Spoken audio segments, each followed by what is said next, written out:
Everyone, Frank Bria here. How's it going? Hey, just want to go live here in the group and talk about a question that's come up a couple of times in conversations I've had with entrepreneurs, or at least stories that people have been talking about with other entrepreneurs. But before we get there, check this out. You like this?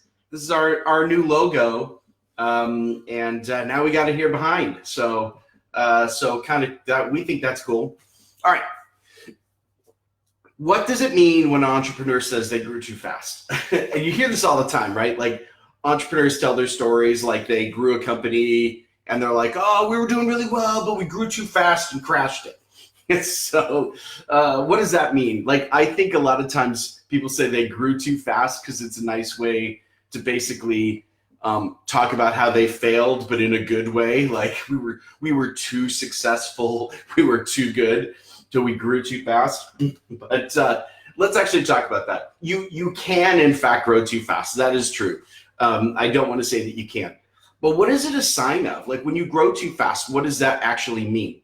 It comes down to scalability and service delivery. So I want to focus specifically on service businesses because there's a lot of complexity in product-oriented businesses that are, that's complex. When you grow too fast in a product business, there's all sorts of things about supply chain and your supply lines being run out and things like that. Well, I don't want to get into that because most of the people here in the group are not product-oriented businesses, they're service businesses. So let's focus on that. We're talking about service delivery. If you grow too fast, what that means is that you are not able to deliver to your customers. Fundamentally, that's exactly what it means. You have too many customers and you can't deliver. So it comes down to a question of scale. What is scale? Because we talk about scaling all the time. So let's first of all get a fundamental definition of what scaling means. You scale, when you scale, what that means is that you are able to, when a new customer comes in, when one new customer comes in, that you're able to not do any additional work. Okay, if you're perfectly scalable, that means that a new customer does not cause you any additional work. Now, that doesn't mean you're not doing any work, okay? You're doing work, like you're doing a base amount of work, but then you add one more customer and it doesn't lift the burden at all. Now, it's really difficult to get to perfectly scalable, okay? But the worst case scenario you can have is when the amount of work that you do increases linearly or worse with the amount of customers that you have. So what do I mean by that? If you have one more customer come in, you have to do a certain amount of work. And then when another customer comes in, you have to do even, again, that same amount of work over again. So that every new customer, you don't gain any efficiency. You just keep doing the same amount of work for every new customer. That's called linear scaling, and it's bad. Here are examples of linear scaling. One-on-one coaching is linear scaling, right? If I spend an hour with you every week in one-on-one coaching and I bring a new customer in, it costs me another hour, right? And so that's linear scaling, right? There are companies and there are service companies that actually do worse than linear scaling. You would think that was impossible, but you can actually have exponential scaling or you can have hyperlinear scaling. What that means is that with every new customer, it's actually harder and harder to service them. And although that's difficult to figure out, you can actually do it sometimes. Like either your processes break down or your systems break down. And so it actually gets harder and harder to service people. And of course that you're going to crash if that's the case. So what we're shooting for is we're not shooting for linear growth, linear scaling of work. We're shooting for sublinear scaling. That means, something lower than that, something where you're gaining efficiencies every time you bring a new customer in. Perfectly scalable would be flat line, right? No new work. I keep bringing customers in, it's no new work. But that's actually difficult to achieve in a lot of service businesses. So we shoot for sublinear, okay?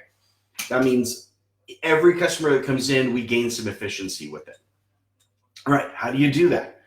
In a service business, it comes down to three major components, okay, of service delivery. Number one is sales and marketing. sales and marketing generation. So lead generation and lead conversion, those processes need to scale. I'll give you an example of non-scalable. If you have to get on the phone every single time you sell a new customer in, that is a non-scalable lead gen and lead conversion process. Okay, so a scalable one is using a webinar to sell, or outsourcing to a sales agency so that you don't have to do the work. Okay, that's scalable. So that's the first process, is lead generation, lead conversion. Then we have customer delivery. So once someone becomes a customer, the work that it takes to actually deliver that product or service to them, in this case, a service to them, those are our service delivery processes. Okay, so that might be onboarding. That's going to be graduation. That's going to be customer success processes. That's going to be coaching. That's going to be whatever it is that it takes to deliver your service. Now, in order to scale that comes down to program design, scalable program design, and it comes down to back-end customer success. Because if you don't have customer success, you're not going to scale. If your program does not deliver results, if you are going to not worry or focus on customer success, then the problem is you're going to be spending a lot of your time in actually dealing with customer problems. And that's not going to be helpful at all. That's actually not going to allow you to even linearly scale. That's going to hyper linearly scale, right? Because every new customer brings in more and more problems with them. Okay, so that's bad. So you got to get program design and customer success right. And then finally, the third process that you want to scale is basically what I call manufacturing. So if you were a product company, you would be manufacturing a physical product. If you're in the service business, manufacturing is IP and content. So anytime that you create content for your customers, anytime that you create content for your marketing, this process also needs to be scalable. And if you're literally sitting down and writing like from scratch every single post and every single thing you do and recording every single video, you're not scalable. You need to start to figure out ways to achieve scale in the manufacturing of your intellectual property. So that means finding out a process where you can take one piece of content and leverage it over multiple channels. That means finding other people to contribute content for you. That means figuring out a way to align your time so that your time in ideation and IP development doesn't block customer delivery. So those are the three processes you need to focus on, okay? It's lead generation and conversion, it's customer delivery, and it's manufacturing. It's essentially customer content creation, IP or content creation, or I like to call it manufacturing. Those are the three things you need to look at scaling.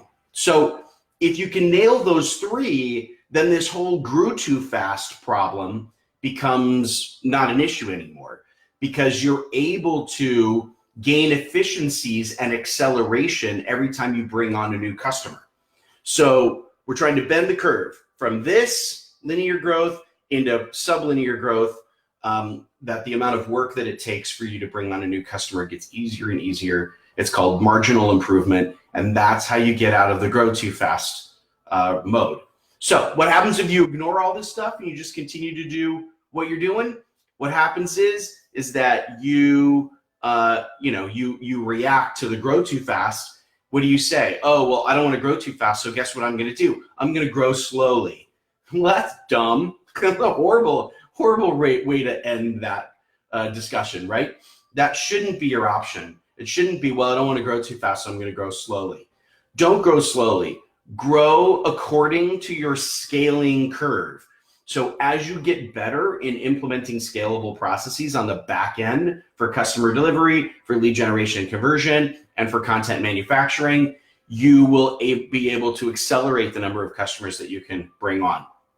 All right, that's kind of the discussion on what it means to grow too fast and how to avoid that. I think a lot of people say they grew too fast and are actually hiding multiple other issues, like their product didn't work at all, but it's hard to dig into that stuff. But when someone really does grow too fast, it's because they don't have scalable processes for customer delivery, for lead generation and conversion, and for content manufacturing. All right, hopefully that's helpful.